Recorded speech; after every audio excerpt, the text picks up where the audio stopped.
Sada je ponoć i 49 u trenutku snimanja ovog videa, međutim želim vam ukrasti minutu, dvije vremena. Znam da vi možda već sada spavate i mnogi od vas ćete ovo gledati tek ujutro, međutim treba će mi tabla, treba će mi marker, vama za dobro jutro, nekima možda i noćna smjena, moramo ovo prokomentirati. Tema je Bitcoin, pozivam vas od srca, ostanite, ako vam se baš žuri, ako nećete onda možete pogledati što imamo na portalu kriptoteme.io, vjerujte mi, isplati se i tamo malo zalutati, ali sad moramo ovo odraditi, vraćamo se za 9 sekundi.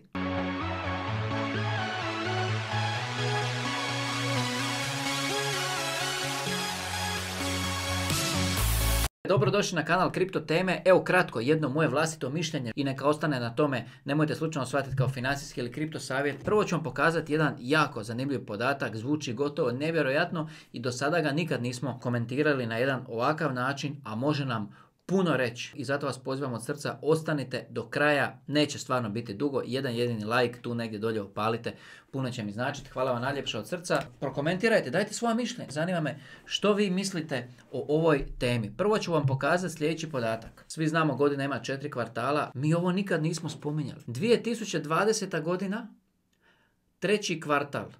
Od trećeg kvartala 2020. godine nije prošao jedan jedini kvartal u kojem MicroStrategy nije kupovao Bitcoin. Svih ovih godina, u svakom kvartalu MicroStrategy je kupovao. Šta nam to govori?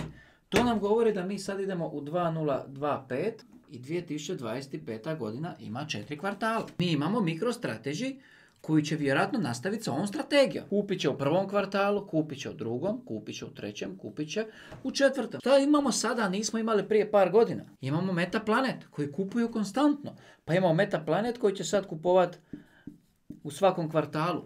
Pa imamo simbolično El Salvador koji sad kupuje u svakom kvartalu. Pa imamo sad prije mjesec dana informaciju, ova njemačka kompanija prvi put u ovom sad kvartalu kupili. Ok. Međutim, ta njemačka kompanija, oni su rekli to je naša sad strategija, kupit će u ovom kvartalu sljedeće godine, pa u ovom kvartalu, pa u ovom, pa u ovom.